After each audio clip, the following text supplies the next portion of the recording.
Hey guys, welcome back to Two Brothers Gaming Podcast. This is episode 49, and I'm here with my co-host Rylan. One away from 50. One away, we'll get it next week. Yeah. All right, well, just go ahead and jump into it. There's been a lot of gaming news this week. So, Google loses lawsuit to Epic Games. Got a whole bunch of crap. Okay. It says here, Epic Games' lawsuit against Google has had a much different outturn from its courtroom battle with Apple. We know how that went. Apple won. No Fortnite and stuff on mobile and all that. Right. It says here, a federal jury has sided with the video game developer and has found Google to be in violation of U.S. antitrust laws when it comes to how it runs the Play Store. According to The Verge, the jury has unanimously agreed that Google held an illegal monopoly on app distribution and in-app billing services for Android devices. Further, it found the company's distribution agreements with other video gaming companies, as well as its deals with device manufacturers to pre-install its apps on Android devices, to be anti-competitive.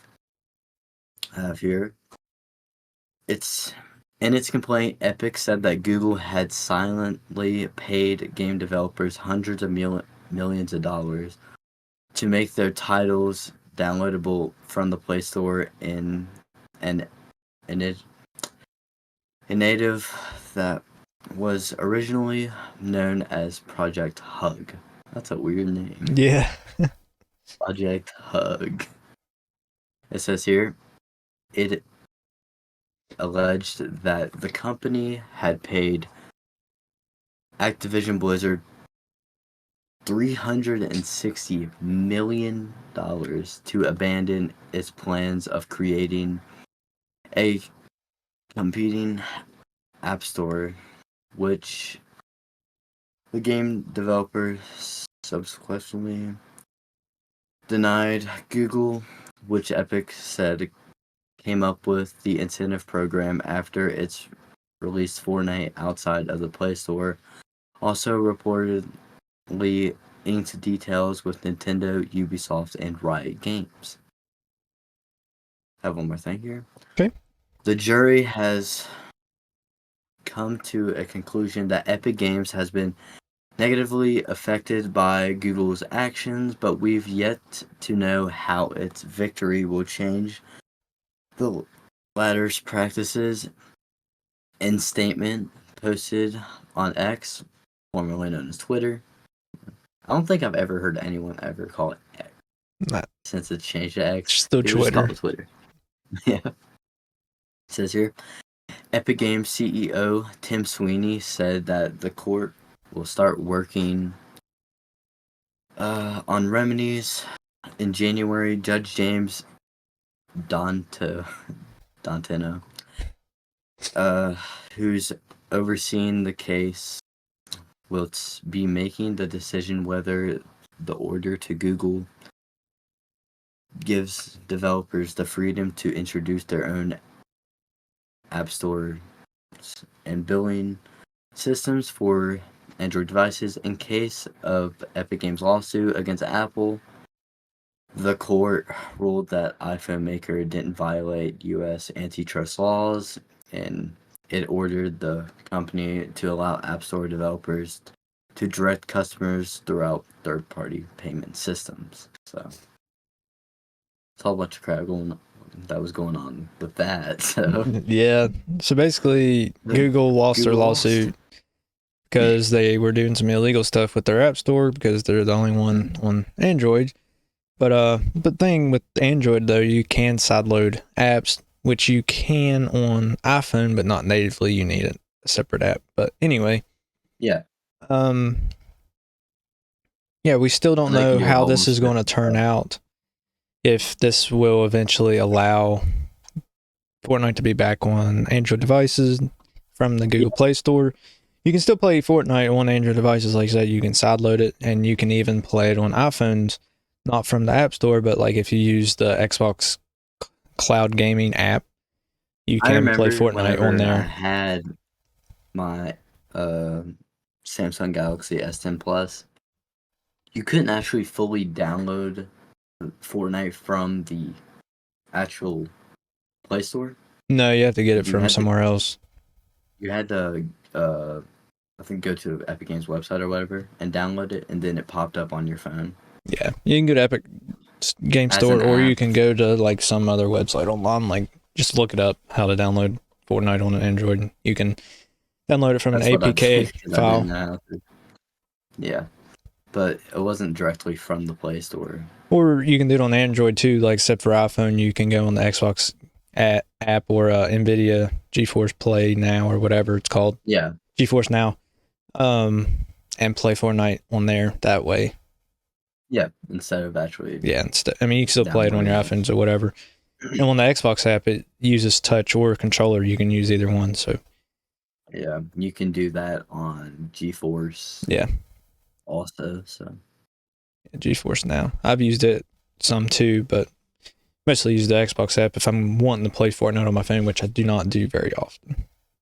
yeah, I haven't played Fortnite on my phone since they took out mobile. So Yeah, it's been a while. It's stuck on what, like season 4 now? Like no, Chapter 2, Season 3 is season 3.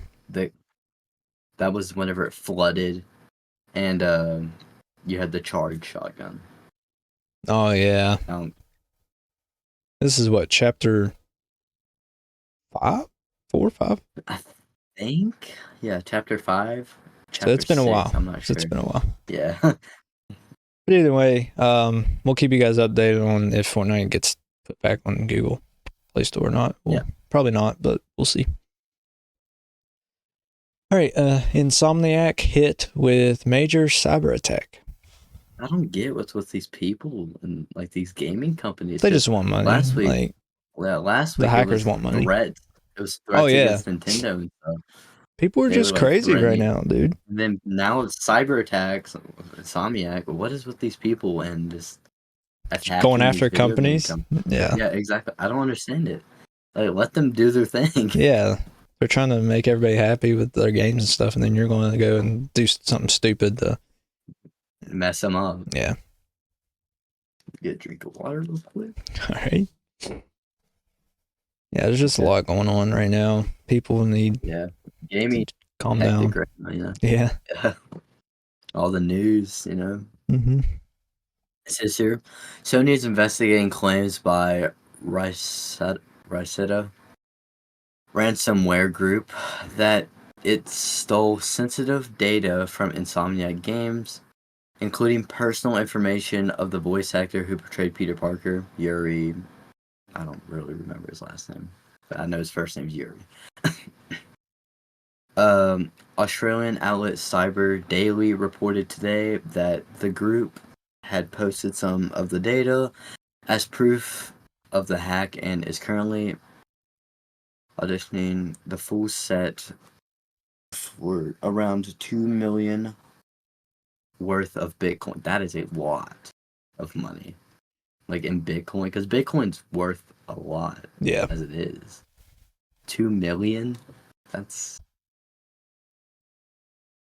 more than $2 million, but I don't know how much it is in Bitcoin. I don't know how much I have it is no in idea. Bitcoin. I don't keep up But with the I know Bitcoin. I don't either, but I know it's a whole bunch of money. It says here, some of the data purchased by Rosetta reportedly includes details of Insomniac's upcoming Wolverine game. I can't wait for that to come out. Yeah, I think it'd be cool. I mean, it's only on PS5, but it's going to get imported to PC and stuff. Eventually. I feel like that's going to be a really cool game. You know, you're Wolverine. Yeah. It says here, including a screenshot of some character art that Cyber Daily wrote seems to relate to other Marvel characters from the game. The outlet also says the data includes scans of Insomniac employees' passports. Wow. Their personal information. Yeah. This is his name. Yuri uh Lowenthal. Uh, he also, see here, who has voiced Peter Parker in several Marvel productions, Yeah. including Insomniac Spider-Man. According to a statement published by Eurogamer, Sony is aware of reports that there was a cyber attack at Insomniac Games, but that it doesn't have reason to believe that any other Sony divisions was affected by this breach. So Just only Insomniac. only Insomniac was affected, but a whole bunch of information is getting leaked. Like, again, as I said, like people's passports and like personal stuff and everything. That's messed up, man. Yeah, it is.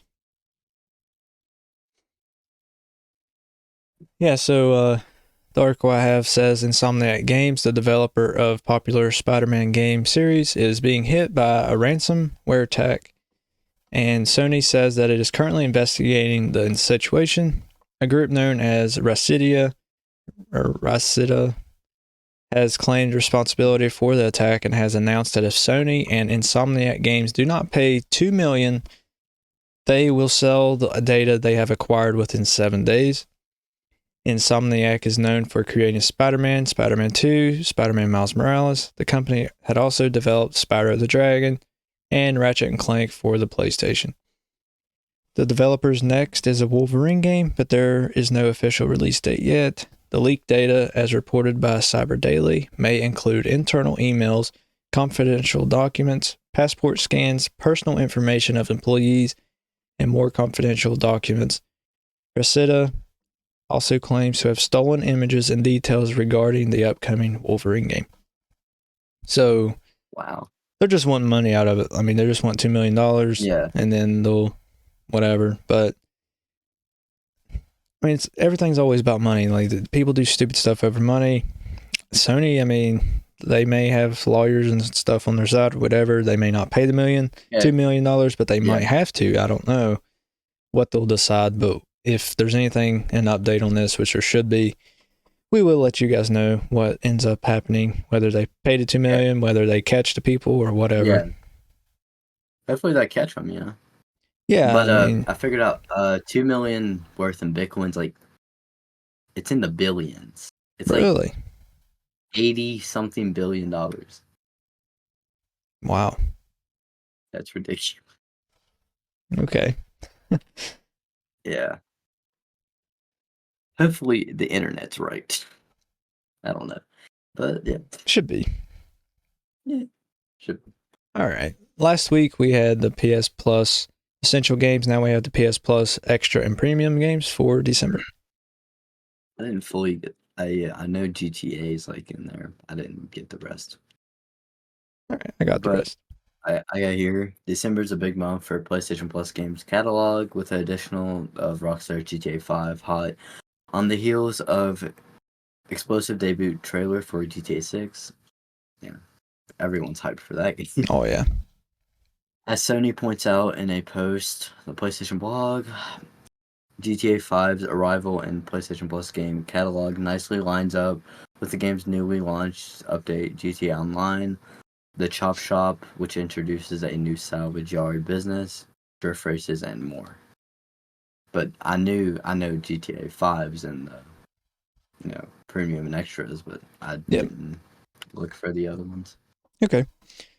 Yeah, GTA 5 for PS5, PS4, Stranger of Paradise, Final Fantasy Origin, PS5, PS4, MotoGP 23, PS5, PS4, Metal Hellsinger, PS5, PS4, Salt and Sacrifice, PS5, PS4, Tinykin, PS5, PS4, Shadowrun Returns, PS5, PS4, Shadowrun Dragonfall, PS5, PS4, Shadowrun Hong Kong Extended Edition, PS5, PS4, Moonscars, PS5, PS4, Gigabash, PS5, PS4, Grime, PS5, PS4, Proteus, PS5, PS4, Mega Man 11, PS4, Mega Man Legacy Collection, PS4, Mega Man Legacy Collection 2, PS4, The Realville, PS5, PS4, Thrillville Off the Rails, PS5, PS4.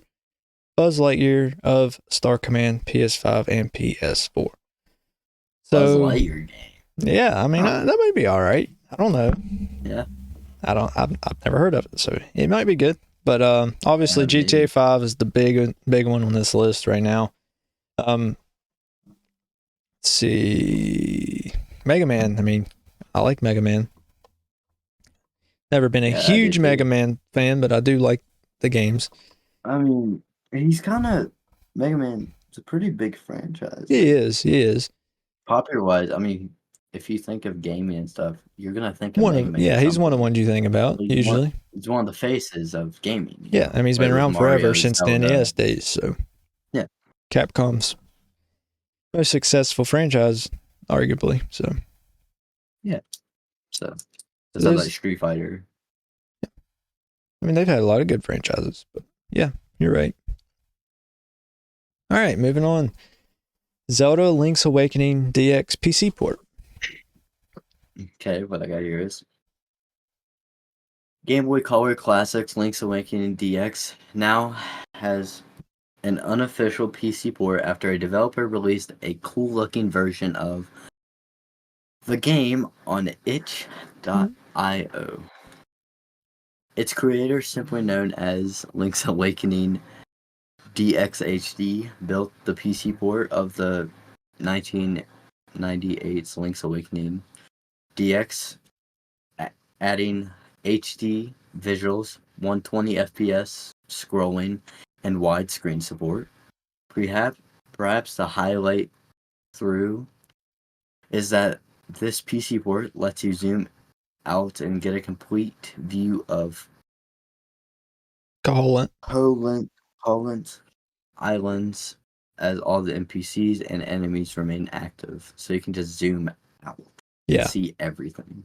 Yeah, and everything stays moving because the whole map's active at the same time. I tried it out. It's really cool. Yeah.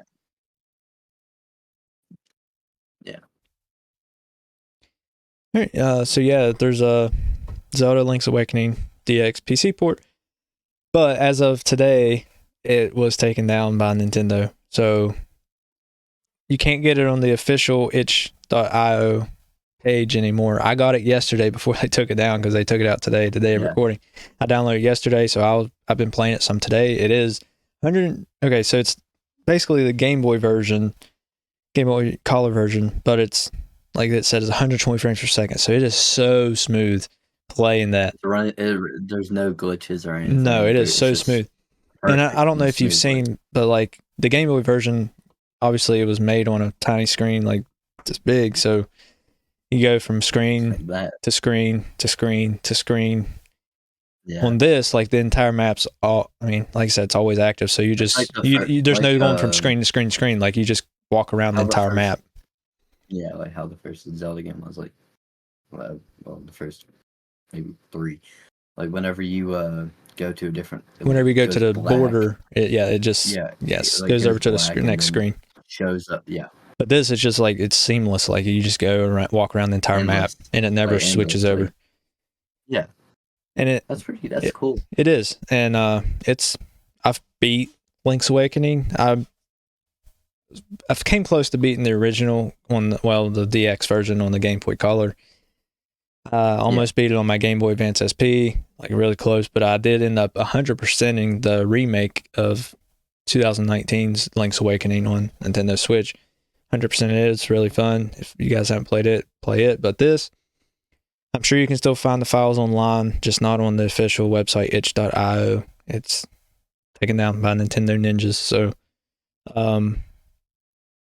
it sucks, but that's how Nintendo is. They're protective of their IPs. But it is very, very fun if you can find a copy of it online. Yeah. 120 frames for a Game Boy game basically is very, very smooth. Of course it's going to be. I mean, it's smooth even now. Like, Yeah, I mean, it's a fun game. I mean, it's either way. Like, if you play the original on the cartridge, it's fun. But yeah, just like not having those switch screens and stuff is like a huge changer for it. Because how it's for the Game Boy, it's on that little screen. Like even the Switch version, like you went from screen to screen. I mean, not really. I mean, it was kind of a seamless, smooth transition, but this is just like you can zoom out real far and you can see the entire map. Just enemies from everywhere on the map is moving, water's moving, everything. It's really cool. And Yeah, I hopefully, seen like whenever. they make it like the Oracle games like that too. Like if this developer keeps going, and Yeah, that'd be awesome. yeah, I seen whenever I was getting information for this topic or whatever. The whole map, you could see the whole entire Yeah, map. people took screenshots of it and stuff. Yeah, that's awesome. Seeing that the whole map and everything just there. Yeah, I was playing on my ROG Ally and it just looks amazing. And I it's got bet. controller support. Like you can use controller or you can use keyboard and mouse. Yeah, I would rather use controller for. Yeah, that's what I used. But yeah, it's fun. So if you guys can find a copy of it, I hope you can. It's really fun. If not, I'm sorry. I have the copy though. So Yeah. Moving on to our last topic, kind of touched on this a little bit last episode, but do you think Zelda will ever go back to the traditional formula? Traditional formula being, like I said in the last episode, but for those that didn't listen to it, you go to a dungeon, get a dungeon item, use that dungeon item to beat the boss, and then move on to the next one, next 7 dungeons or whatever. Do you think they'll ever go back to the traditional formula, or they'll keep doing open world from here on out? We won't ever get. As I said last episode, they might eventually go back to the original formula. Like maybe not this game, but maybe the next game, or maybe just like another remake of a certain. If they game done or a whatever. remake, like that'd be fine. But people want like. But I don't know new. if they'll go back to the old formula. I mean, they might eventually, if not. But I feel like they're going to keep doing the open world aspect because how that changed the entire. Yeah, thing. I mean it did, Breath, and I Breath like of the it. Wild came out. It was a whole map, giant map. You go around different quests, whatnot. I feel like the open world thing is going to be here for a while. At some point, eventually, they might go back, but I don't know. They might. They might not. It's as I said, Obviously we don't know, but yeah, we don't know. We're not Nintendo, so. I mean I think they should. Like I think they should trade it off, like because their Switch is their hybrid system, or even the Switch 2. Hopefully, I mean it's pretty much confirmed at this point that it is going to be a hybrid system too. So they could make it where one game's 3D, the next thing come out is the top down Zelda with a traditional formula. Like they should do that because usually your handhelds get the top down Zeldas, like your 3DS got like A Link Between Worlds and stuff like that. Yeah, so if they'd done that, like kind of, well, Ocarina of Time's 3D. Yeah, but it was like still the same. Still traditional, yeah. I don't even have to have a 3D traditional Zelda. I just want a top down just to get. Yeah. Or even if they make the 3D ones, the dungeons better. Like I think that's the thing I miss the most is, I mean, I understand why they don't in Breath of the Wild and Tears of the Kingdom. They have dungeons, but they're not your traditional dungeons. Yeah, I mean, at one point you were. I remember watching you play Tears of the Kingdom. You were struggling that one. That one, yeah, it was rough. You just kept dying over and over. Yeah. Again. And then you finally did you give up on it? No, I finally beat it. That's when I was streaming that one day. It was tough. Yeah. But I didn't get to fully watch it. Yeah. I went to bed, but yeah, you had score or something, I think. But yeah, I eventually beat it. But yeah, I think they should just go back to the traditional, just alternate them. You get a game like Tears of the Kingdom, even though they're saying they're moving away from that Hyrule. But whatever they do, open world 3D Zelda, and then go down. The next one do, say, a remake, and then the next one you could do a 2D top-down Zelda traditional, like a Link Between Worlds was. What they could do is they could make a 3D Zelda and then like the other ones. Yeah. Just release it at the same time. They release it at the same time, but they probably won't do that because they'll take away from each other. Yeah, they most likely won't. But, I'd say it'll be 3D Zelda remake and then top down if they go back to top down. If they don't, it's just going to be 3D remake. We may never get another top down Zelda again, but I seriously think we will. I don't know. Whatever Nintendo decides to do or whatnot, I feel like they're gonna keep the open world Zelda around for a It's while good. until The they. open world Zelda's here to stay forever. But that's the Yeah, thing, though. They take so long because Breath of the to Wild like released in make them because you have to 2017. make. It's been 6 years, and we got Tears of the Kingdom this year. We're not going to get another Zelda for another 6 years. I mean, yeah, they have games they can remake and release, is what they done with this. They remade Link's Awakening. They remade Yeah, Skyward Sword HD. Well, they didn't I guess it was a they kind of remaster. did. It was a Yeah, remaster. remastered. It was a But remaster. so they could do that, yeah, but it'd be better if they could fill that gap in with one remake and then Yeah. one top-down 2D Zelda instead of doing a remake, a remaster, or two remakes in between. Just that way we can get a new, fresh Zelda in along with that remake. Yeah.